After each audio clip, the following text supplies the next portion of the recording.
Good morning, good afternoon.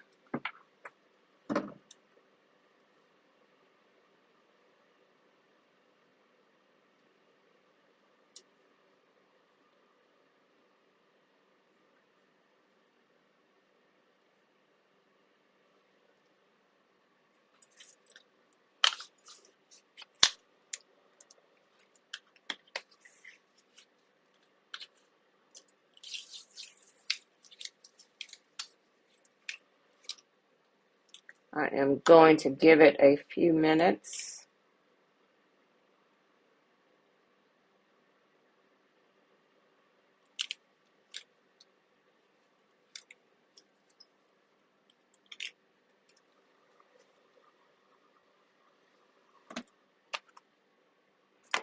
All right, I see some thumbs up. That's a good sign.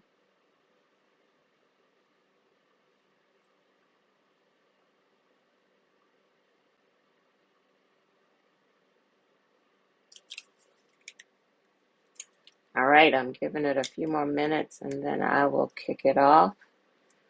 Hello, Sandra. Good day to you.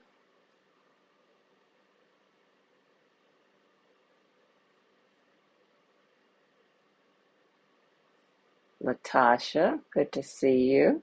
Hello.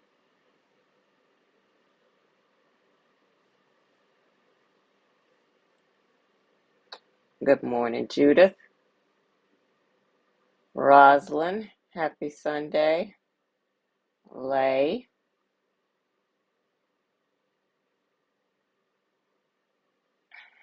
glad you all are here. Happy Sunday, everybody. Hope everyone is doing well.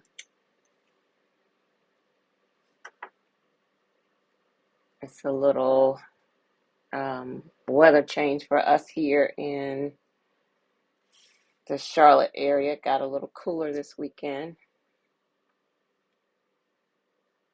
but I hope everyone is doing well. All right, I will kick it off and do my intro, and then we can get started. Good morning, good afternoon, depending on your location. My name is Jewel Pearson, and this is Miss Bohemian Soul TV. This is Creating Home, a tiny house series, and this segment that we are about to kick off is the What's Your Question segment, where I answer frequently asked tiny house questions. I alternate, and I can't say I do it every other Sunday now, but I do alternate between this segment and conversations on intimate spaces, where I am interviewing people in and around the tiny house movement. As I introduce myself, I like to say that I built a kind of fancy tiny house in 2015, and since that time I have shared my journey to hopefully inspire others who are interested in the movement. I do offer coaching and consultations to help those in their tiny house journey, and you'll be able to find links to schedule with me in the video description once this goes live. And as I'm doing all of that, I serve up a lot of representation in the movement along the way. I want us to be able to see ourselves in this movement. It is my intent to build figurative and literal community that is inclusive and accessible. And if you find this information in the video helpful, I hope that you'll like it, you'll share it, you'll subscribe to the channel, and then turn on the notifications so that you'll know when content is live and available. All right, so that is my intro. Happy Sunday, Michelle. Good afternoon, Linda. Crystal, no worries. Glad you're here. I kind of was a minute or so late, so I'm running late to good afternoon, C. Michelle is asking, did we get wind and rain yesterday? We got wind. Was it yesterday? We had it pretty bad on, I'm losing my days, Friday, so it must have moved up your way. Wind and rain. It was kind of a lot. Crystal, I'm glad you're in the background. You got my back. I appreciate that. Oh, yeah, Virginia. So the weather is moving up the coast. Hello, Robert. Welcome. It is moving up the coast, that storm, I think. I'm hoping it doesn't impact anybody. Hey, Keisha, good morning to you. Happy you're here. All right, so I had a guest scheduled this morning, and she needed to reschedule, so she will be joining us next Sunday. And so you all are stuck with me again on another Sunday, and I appreciate you all being okay with being stuck with me. Um, I'm excited about next Sunday's guest. I have been trying to connect with her, and I think you all will enjoy the conversation as well. We talked the other week about thinking of tiny houses as opportunities for movable homes and businesses, and she is using a tiny house for a mobile business, and it's very exciting to see what she's doing, and I'm excited to share her story with you all. Um, Florida had some rain and beautiful weather. We had some gray days for the last few days, and I was over it. So I I gotta figure that out. Thank you, Crystal. You know I love you all as well. Um, Thank you, Linda. I appreciate you all. Um, so I don't really have a planned topic. I've got some topics swirling around in my head that I want to cover. The change of seasons for me is one of the things that I struggle with, and I think I told you all that I'm pretty sure I have what is it, seasonal affective disorder. I do not like the gray days. I do not like the cold weather. That sounded kind of like Dr. Seuss. So for me, it's the figuring out, traveling a little bit more. Um, I just I don't do well with gray and cold and stuff. So, um, but it also reminds me that for tiny houses, kind of the piece of tiny house conversation that I could think of to share with you all is like prepping for tiny houses on wheels, getting ready for the season change. And I've said that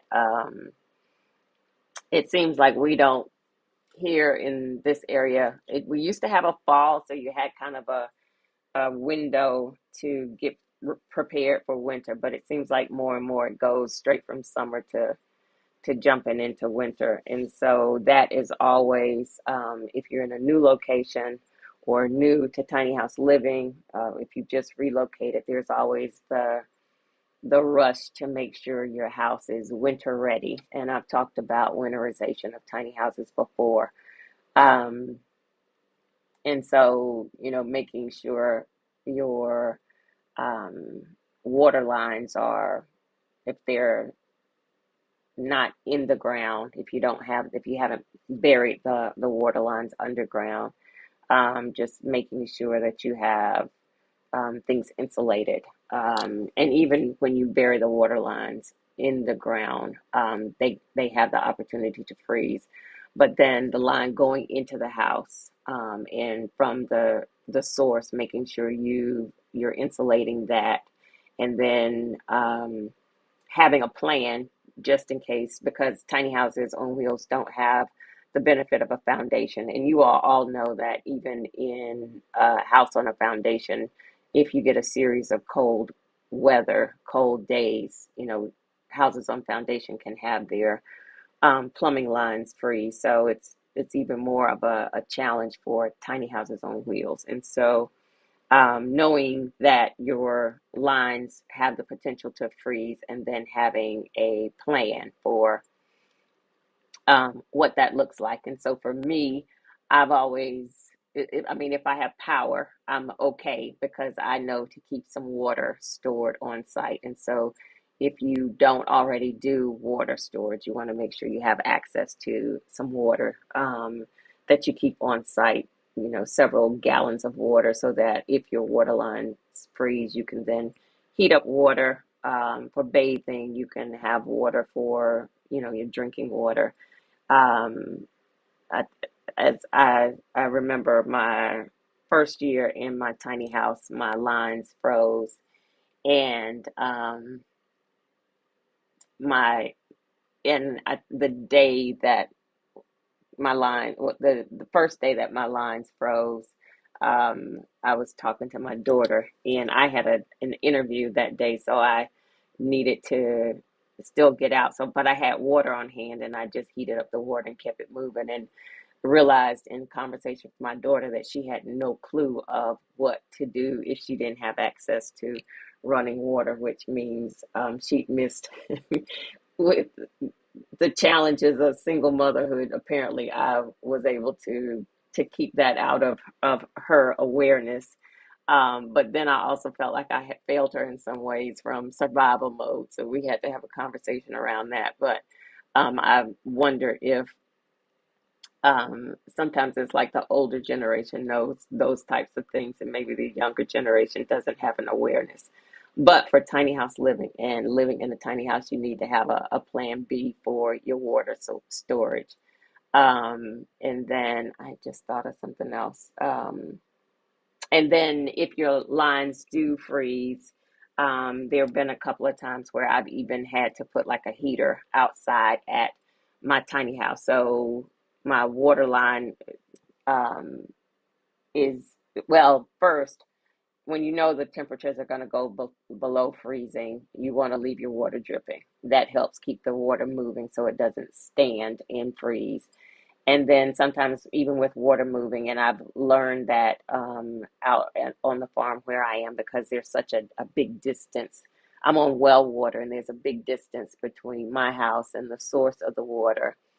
And where the well pumps are, there's not heat there. So it's really um, so much more opportunity for the lines to freeze, which I've learned. And so um, previously at sites where it wasn't that long of a distance and where the water was coming off of like city water, I used to be able to kind of make it do with letting the water drip, and it might just freeze at the point where it comes out of the ground and is connecting to my house. And so then I would be able to put like a heater outside to kind of keep that line, or to make that line thaw, and then get the water running again.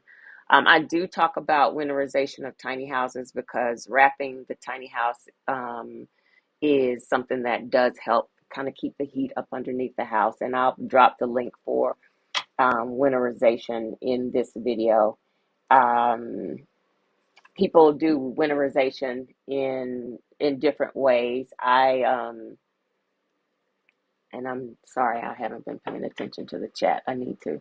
Um, People do winterization and wrapping of tiny houses differently. My very first year, um, getting settled in a new location, I used a tarp to wrap my house, and that worked because you just really are trying to hold some heat up underneath the house. So I wrapped it with a tarp and used some like utility tape, and of course I had to keep working on that because as it would rain, or the wind would blow throughout that season, I would have to go back out and fix it.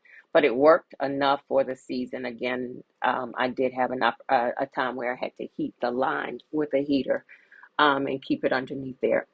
Another option for a heater is the heat lamps that people you'll see mostly use like on farms where they have to keep areas for animals warm. So I don't think the heat lamps get hot to the touch. I think that's what the benefit of them is, and I could be telling a lie, but I think that's right.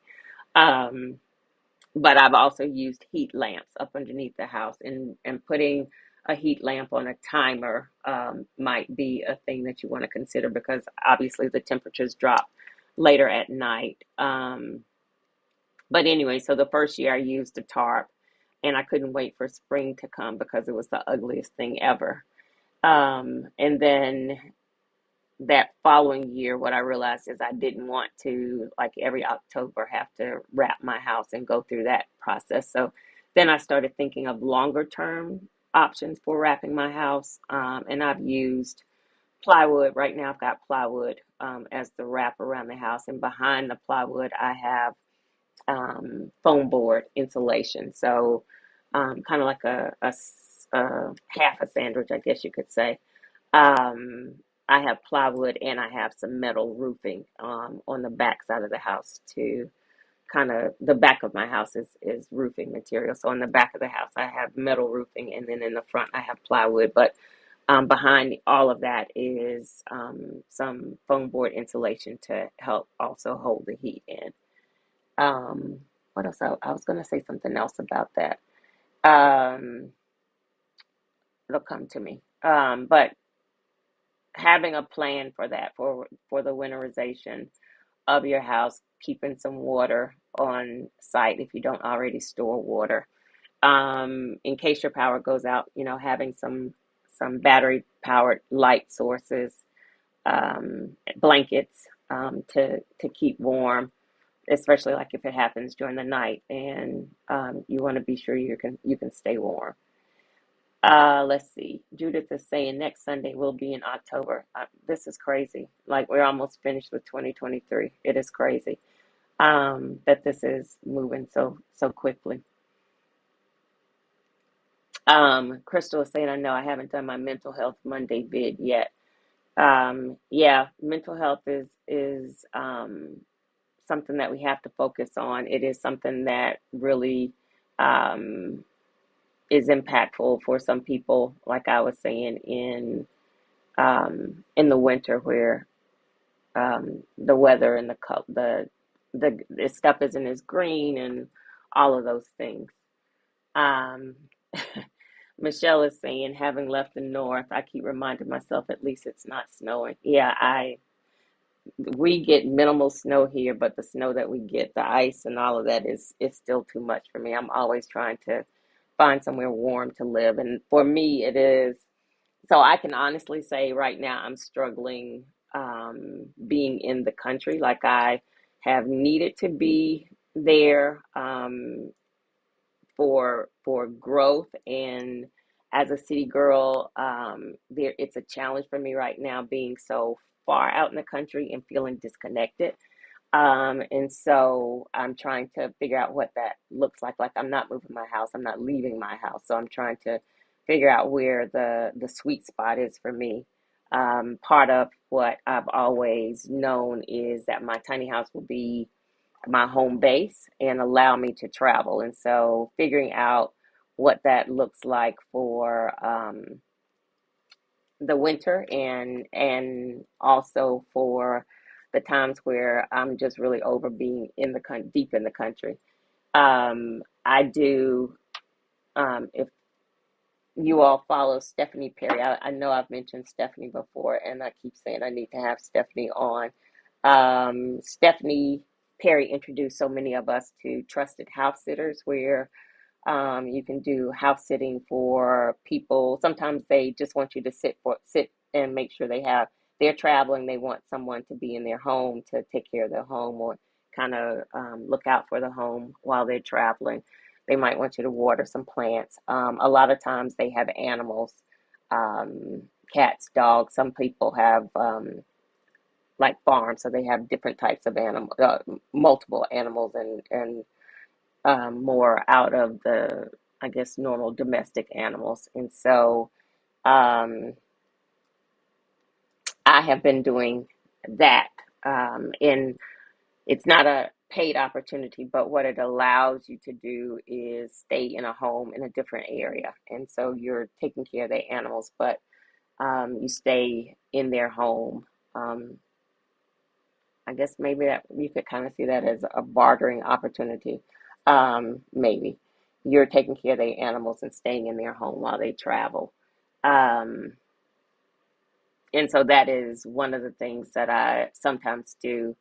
Um, and I'm trying to find opportunities outside of the country. Most the opportunities that I've done so far have been local. areas. But I'll drop a link to Stephanie's channel, and maybe one of her videos where she talks about trusted house sitters, as an opportunity. So that's one of the things that I've considered to maybe get me through the winter. I'm not a big dog person, so I'm a little bit picky. Like I want small to medium sized dogs. I'm allergic to cats, even though these feral cats out here don't seem to know that I'm allergic. Don't seem to know or care that I'm allergic to cats. So I don't house sit for cats, for people with cats. But so far it's been a nice opportunity. If that's something that you're interested in, like I said, I'll drop some links to Stephanie's information. Um,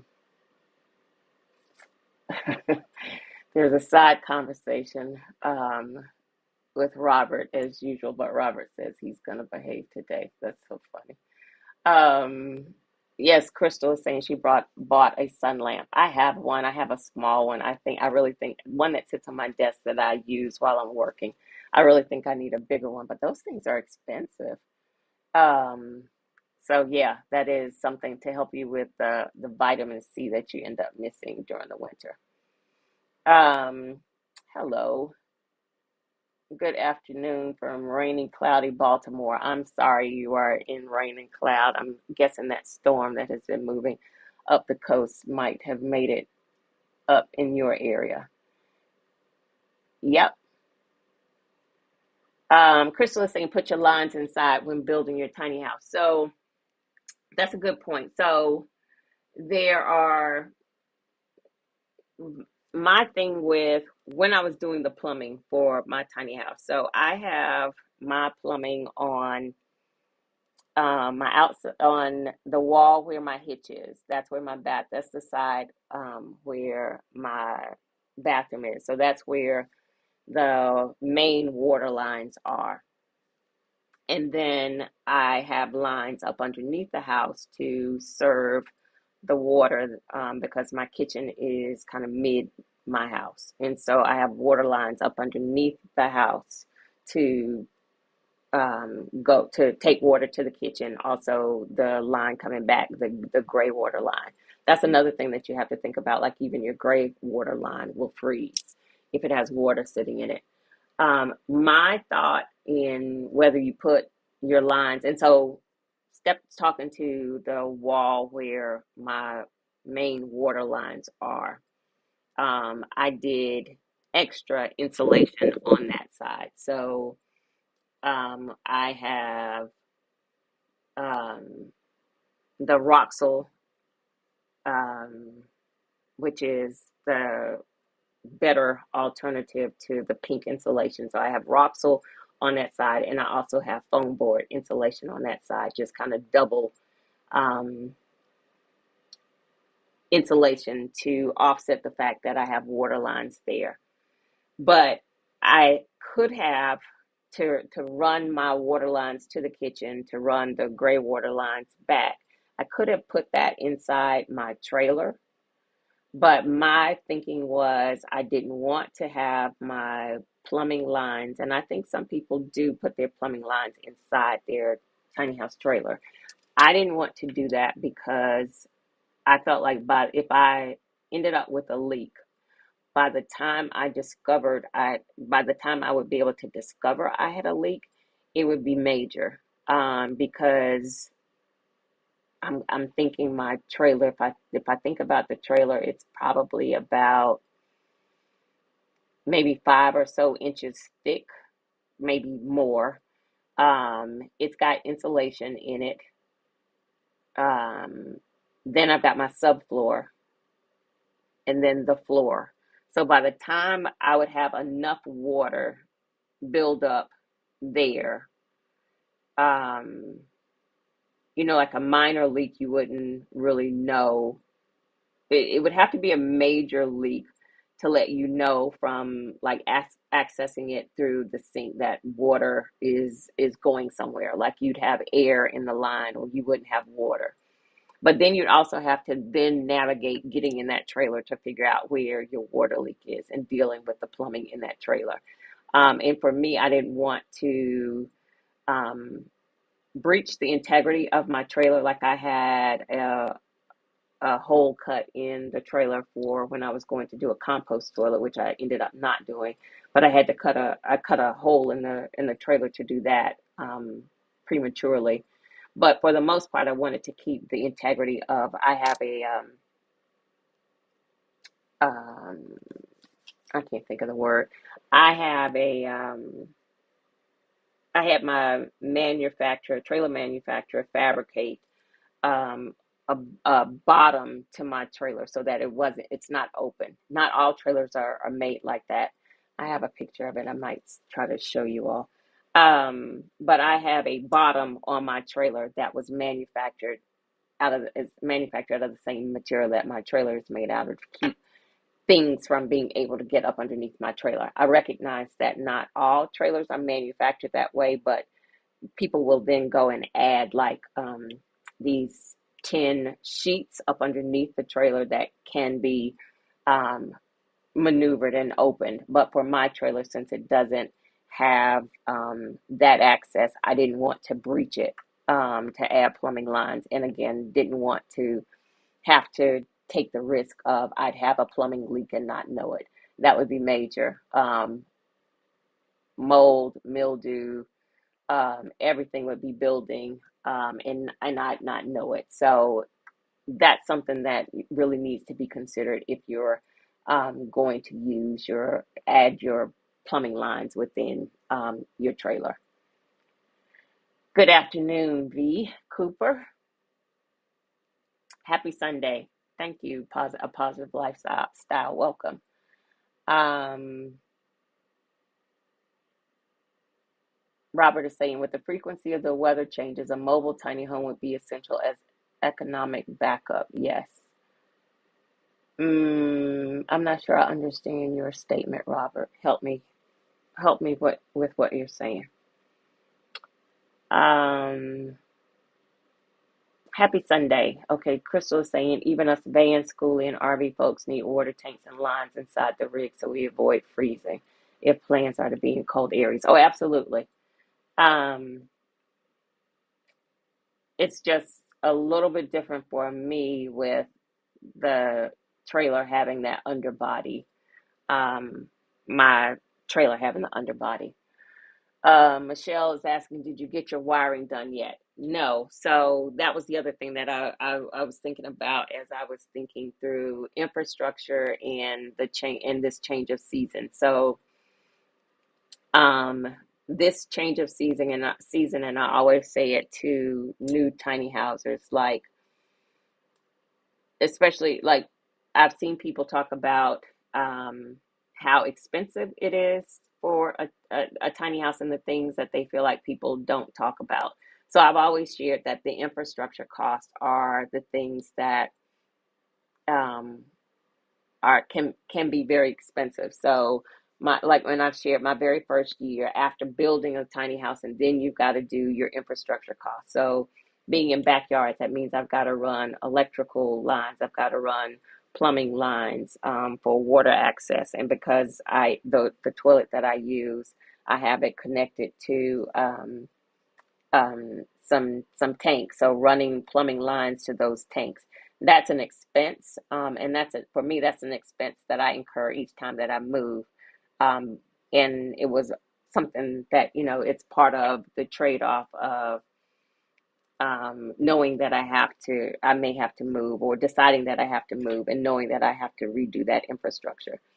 The thing that I always say is, there's like a recoup period, especially for that first time tiny house owner, or somebody who's just moving to a new location. There's a recoup period, a financial recoup period in that cash outlay that is required for your infrastructure and all of those things.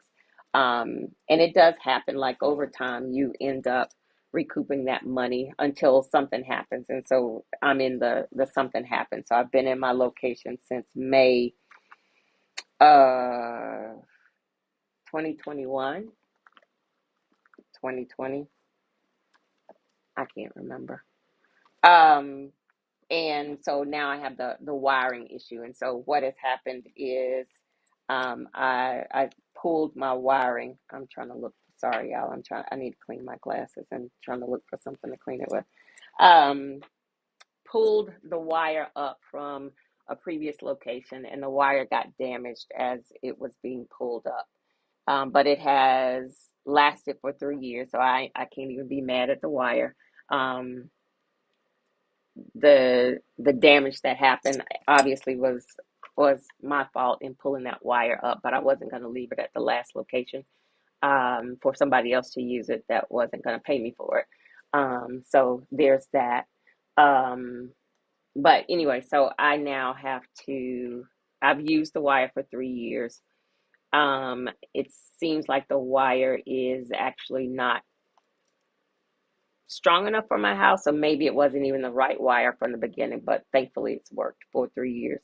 So now I'm having to upgrade the wire, replace the wire. The distance from my house to the source of my power is about 400 feet, 350 to 400 feet. So that's 350 to 400 feet of wire.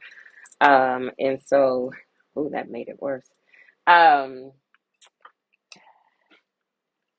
Trying to navigate cleaning my glasses while I talk. Um, so I just paid for 300, 400 feet of wire, and that alone was like $1,700. Um, so I'm trying to stay in that place of gratitude, and I have the money, so that's the place of gratitude. Even though I wasn't planning to spend it on some wire, but I have the money, so gratitude. Um, I'm grateful that this happened before winter hit because the ground is harder during the winter because this is going to have to be trenched and put in the ground. Um, and nobody wants to work in the winter. So, not the massive work that's going to be that has to be done to install this wire. So, contractors dealing with cold weather is another thing. And I almost feel like prices go up in the winter because they don't want to be outside. And then um, the winter, like I have floor heaters, and so I feel like I probably use more power. I'm sure I use more power in the winter. So I'm just grateful that this happened now, so I can get it fixed. So last week I paid $1,700 for 400 feet of wire, and then a breaker box. So I have to upgrade my breaker box on my house. I have to get a bigger breaker, not an entire box, um, down at the barn at the source of my power, and that breaker itself, one breaker, is like $500. And so that is. I can't find. I'm in my little office, and I'm not at home and can't find my eyeglass cleaner. So I'm sorry for fidgeting, but I need to see. Um, so what am I at? $2,500 just for material, and that's not counting the labor. So again, just I don't intend to move my house. So I think of this as the long term. It is part of the things that have to be done. I remain grateful that I don't pay astronomical rent, so I do factor that in, that I am in a better position than I potentially would be. But anyway, so no, I haven't. I'm in the process of now. I'm waiting for the wire to come in. I'm hoping it should be in sometime this week, and then they'll start the work. Um, so there's that. Um, Lord, I don't know where my glass cleaner went. I have a whole um, cloth to clean my glasses, and I have made them worse trying to use my dress to clean my glasses. All right, let's see if this works. Y'all bear with me because I can't see what y'all are saying in the chat if I don't have on my glasses. Um, I have never age not being able to see as you get older is one of the challenges. I don't want to not get older, so you all know what that means. But I also this needing glasses because you're getting older thing is a lot. Um, Sorry, y'all, I'm digging. It, um, I know I have a glass cleaner. A friend of mine just gave me a cute little thing to put in my purse to clean my glasses, and I can't seem to find it. So we're gonna have to figure this out so I can keep seeing. Because right now I got some dirty, dirty glasses, and I made them worse. All right, let's see if this works. All right, that's better. It's gonna go for right now. My bad, y'all. All right. Good afternoon. Hello, hello, hello. Um,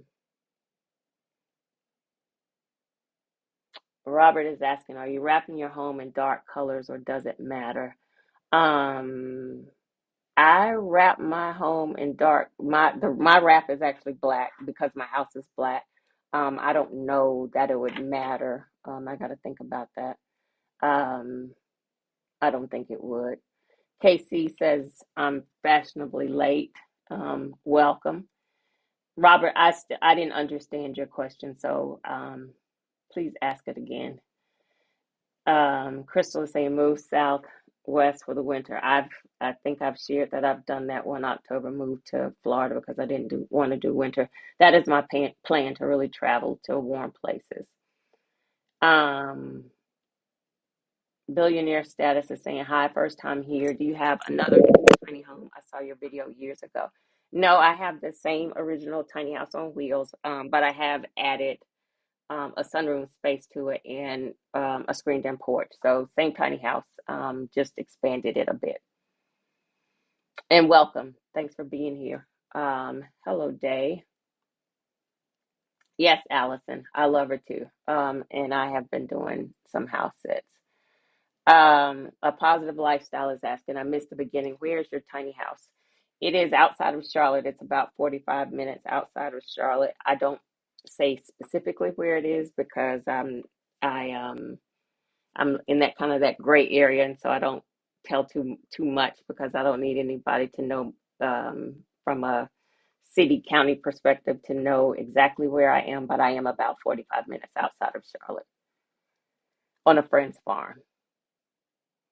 Um, yes, Allison, house sitting helps me get through. Is going to help me get through the winter too.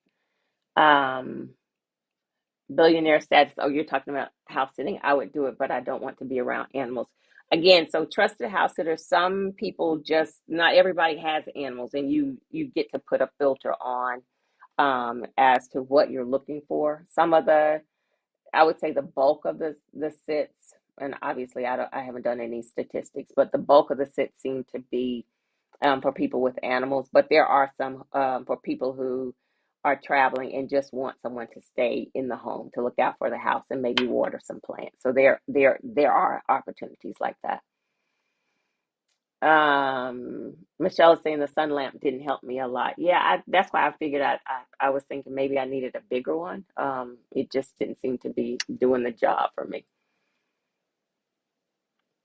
Um, Sophia is saying it's raining in New York at her job. However, no worries because in a few months you'll be in Florida, then Jamaica, West Indies. So sit and daydream and count down the days. Congratulations. That sounds amazing. Yes, Casey, the vitamin D, that's something that is definitely needed. I have gotten off of mine, so thank you for that reminder. I do need to get back to taking them, especially as people of color. We need to remember to keep our vitamin D up. Um, Crystal is saying they make plumbing sensors. Okay, I learned something. Thank you for that. As I was saying, not being aware of a leak, so that makes sense. Hello from San Diego. I see your sunglasses. You showing off because you got some sunshine and warm weather over there. I'm sure. I'm teasing. Um,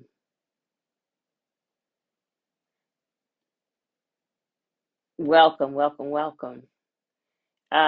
Crystal is asking, are you getting a bigger gauge wire? Yes, I am. It is um because I've had to order 4/0, 4/0, 4/0, 2/0. 4 gauge is 4 gauge something under wire.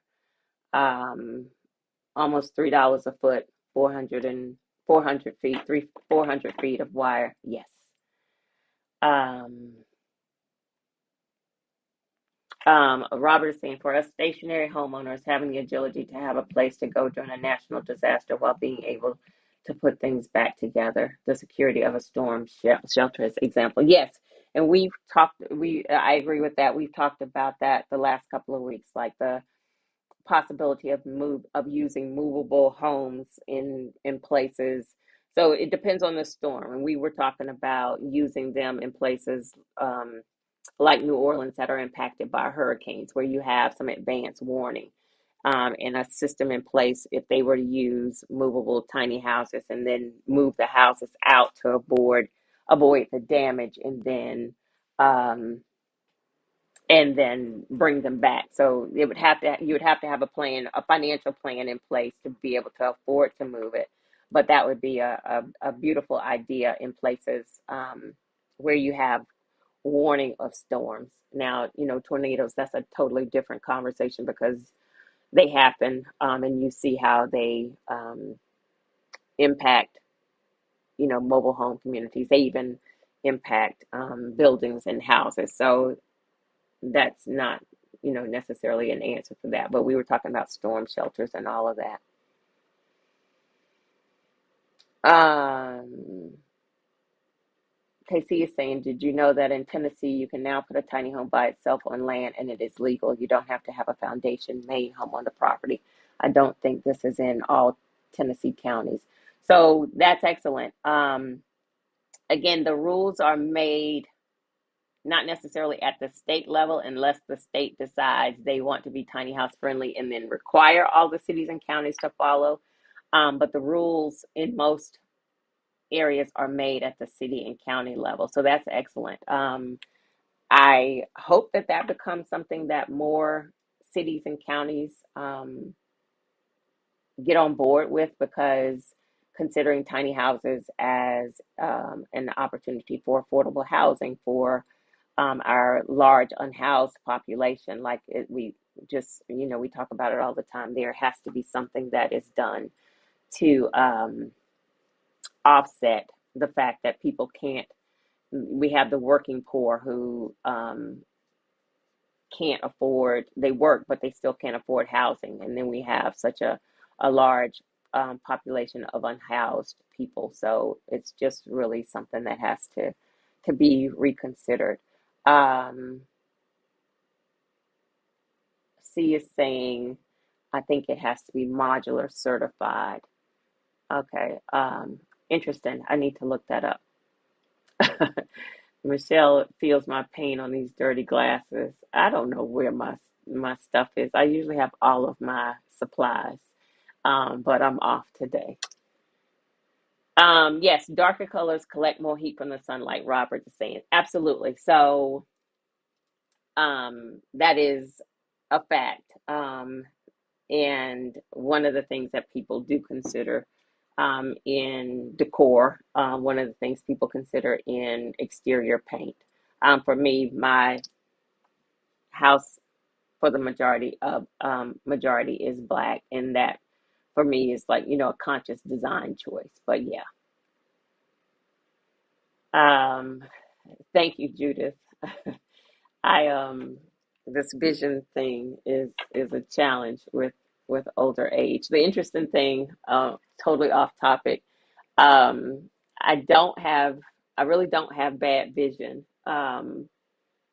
My eye doctor has said that I have had almost perfect vision the majority of my life, and so now that it's changing, my brain just really wants to get back to that perfect vision. And so that is the struggle that I'm having. And because it's all really, your brain, my glasses and my contacts are really, really expensive because my brain won't accept. So as he explained, he said people that have bad vision, they're just happy to be able to see. So the brain is just excited that we can see something. And for me, because I've had this really good vision, my brain won't settle for less. And so I'm like, brain, you need to get a job. But so my glasses and my contacts are really, really expensive trying to get to that perfect vision. And perfect vision, um, you can get a better prescription in hard contact lenses. Um, and so this has been a journey for me for the last 4 or 5 years. So hard contact lenses are very expensive. Um, and the funny thing, we just had a conversation that he was saying. So, and I'm not a candidate for the LASIK surgery. Whatever it does won't fix what I have going on. But he said, if I get cataracts, um, during the cataract surgery, he can fix whatever is happening with my vision. So I was like, that's a really weird to want to aspire to cataracts, but I'm kind of aspiring to cataracts so I can have surgery and not have to wear glasses. So interesting things that happen as you get older. Um, so um, anyway, I don't want to not get older for sure. Yes, Crystal. Dark colors do attract heat. Um, Jewel, do you check places like the Habitat for Humanity restores and online builder sites to find new but severely discounted home materials? You would be surprised what you can find. Yes, I have for other things because the wiring, like this wiring, is very specific for what I need, and I need a whole lot. This is one of those things where, like, I had an option to go with a lesser wire that probably would work. That would have been less expensive. But this is one of those things like by the time I finished paying to have this trenched and all that, and like it was one of those things like I don't want to skimp on anything because I don't want to have to do this work again. So I went with a line that had a little more potential for expansion versus something that may just meet the needs. Like it's one of those things. Like I don't if I have to do this again, that's going to be the end of me. So yes, I do use those places for some things, but the the box that I need for my tiny house is specific to the breakers, like being able to reuse the breakers that I already have, just expanding the box. And so sometimes, and I kind of even talk about this with like building a tiny house and using refurbished material. Sometimes it is a challenge of what do I have time? Do I have the time available to search and source for materials, or am I on a time crunch and I need to just pay for materials? And that's kind of a trade-off. And so right now, what's happening with my power is that it is tripping on and off because the wire is breaking down. But I know at some point it's going to trip off and it's not going to come back on. Right now, I can go down to the scary barn and reset it because it trips down at the barn, so I can go and reset it, but at some point it's gonna go off and not come back on. So I'm almost in a race against time. So yeah, yeah. Crystal is using thrifted materials for her van build. Absolutely, that's a good option for that. Let's see. Thank you, Robert. Absolutely. I'm sticking with the 4 gauge. Just one of those things. Again, I'm trying to stay in that place of gratitude and spend this money in be grateful that I had it. I have it, and get the work done, and know that I'm okay for the future. All right. One thing I do have to share with you all. Let me see if this works. Um, there we go. So I have listened to the community, and let me share this screen. All right. So I am telling you all now to mark your calendars. The community was asking for meetups, and so I am starting um, that. I'm going to kick it off here in Charlotte. I need to figure out dates and locations for future meetups, but I am starting off here in Charlotte, and so I am going to do an event here on November the 12th, and I am going to make it kind of a weekend thing because there's another event that is happening on the 11th that I am participating in. So there's a Afrofuturism curated event, and it is, I'm going to read this event. So this is not my event, and it does have a cost. You have to buy tickets. So I'll provide links and all that kind of stuff for this event once I get it solidified on my end. So the Saturday event is hosted by a friend of mine, and this is converging the lines between past, present, and future through an Afrocentric lens. And this event is going to have artwork. It's got a pop-up art gallery, a DJ, spoken word performance, hip hop performance. Um, it seems like some excerpts from a play, food truck vendors, film screenings. I am participating in this event. So, in addition to all of those things that are happening, there is a panel discussion that is taking place. Myself and four other people, and the panel event is called "The Spaces Within," and it's a discussion on how we operate from the past, present, and the future in spaces that are either designed for us or spaces that are not designed for us, and then everything in between. So, one of the panelists is in film and TV, so she's going to be speaking to navigating that space as a Black woman. One of the other panelists does some work with young Black males, and he has a organization called the Males Place, and then another panelist does some work here locally around the gentrification of Charlotte, and then me speaking to the tiny house movement and as an advocate for affordable housing. So all of the panelists will be talking about the spaces that we occupy, and will be participating. That occupate was a combination of occupy and participate. Um, we'll be discussing how we operate in those spaces. Sometimes designed for us and not designed for us. So that's November the 11th. Again, that is an event. Let me see if I can tell you what time this event happens. And again, I'm still fleshing out the details, but I wanted to share this with you all in advance. So this event on Saturday is up from 11 a.m. to 7 p.m. And then on that Sunday will be the community conversation event that I will host. And I'm still working on my times and location and all that kind of stuff. And well, I know the location, but the times and what that will look like, and if I have other guests participate. There will be a small ticket cost to cover logistics. So just FYI. But more details to come. So we'll kick it off here in Charlotte.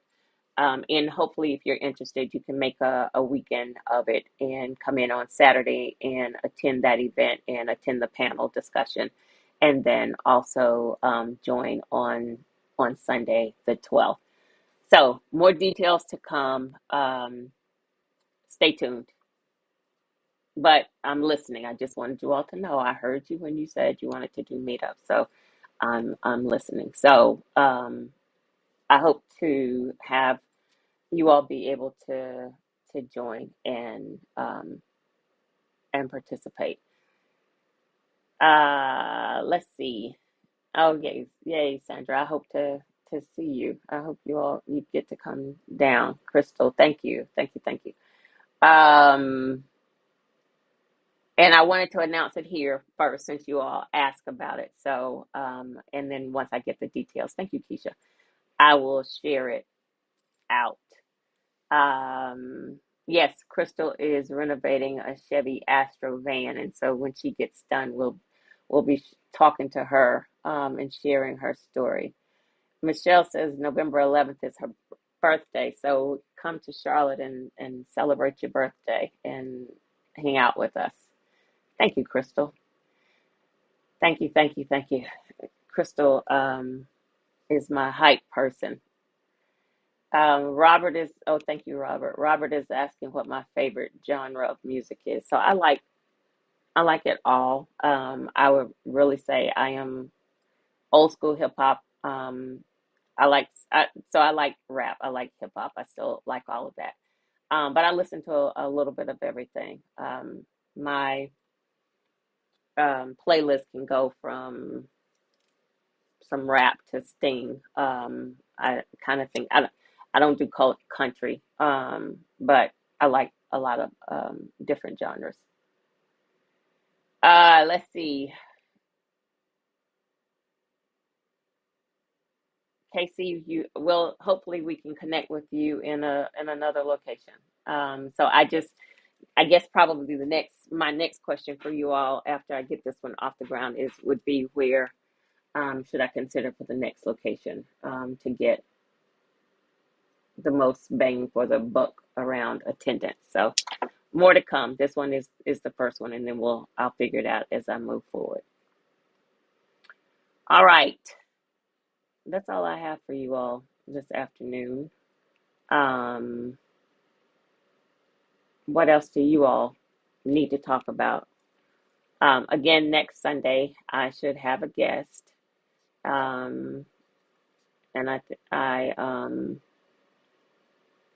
am excited to share that guest.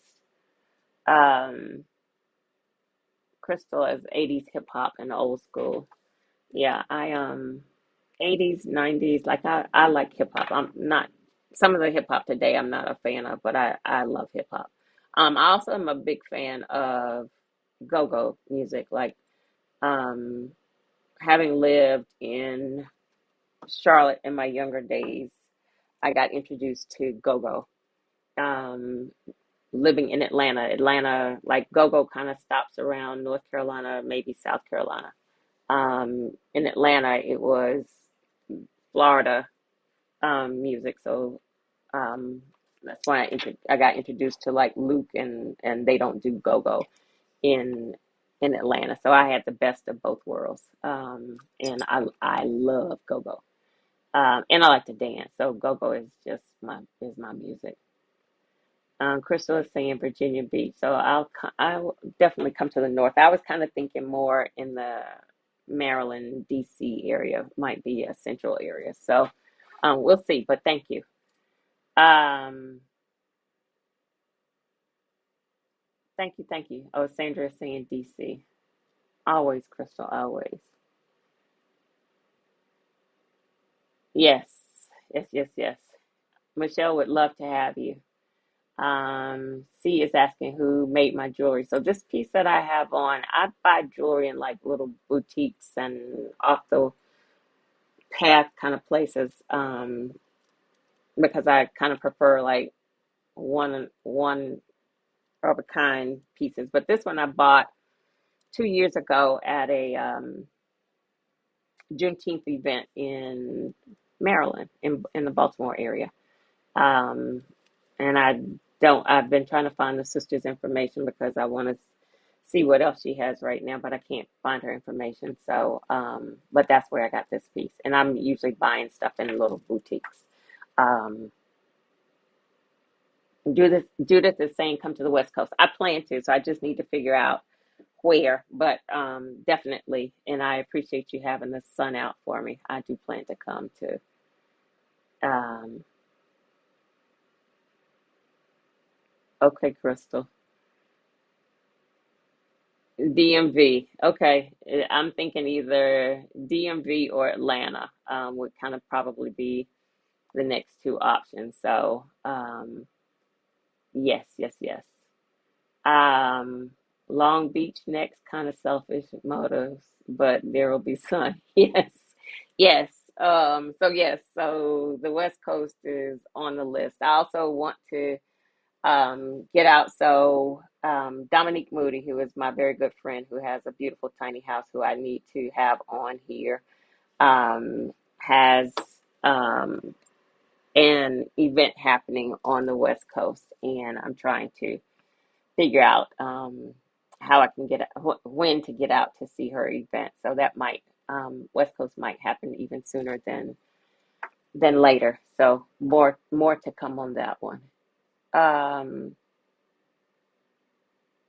all right, all right, that's it. Thank you all for spending the time with me here on this Sunday. I appreciate you all as always, and I hope everybody has a great week. Let me make sure I have. And happy October. Absolutely, we are. We're already there. I think I finally tuned back into the chat, and I think I covered everything. Thank you for the first timers who were here. I appreciate you being here. Keep showing up. Um, Thanks for the conversation, and I hope everybody has a great rest of the week. And I'll see you all next Sunday. And be safe. All right, let me do my closeout, and we will talk soon. Again, this has been um, What's Your Question? A segment of this series, Conversations on, I'm sorry, the series Creating Home, a Tiny House series. Next week, we will have a conversation with a guest. Um, New York, okay. And I appreciate you all being here on Sundays. I'm offering some live content. I do try to alternate between these conversations and um, the conversations and the what's your question. So join us on Sundays. And again, if you find this video helpful, the information in the video helpful, I hope that you will like it, you'll share it, you'll subscribe to the channel, and then join us on Sundays in this community. And then also be sure to turn on the notifications so that you'll know when content is available. Everybody have a great week. Thank you very much for being here, and you all take care.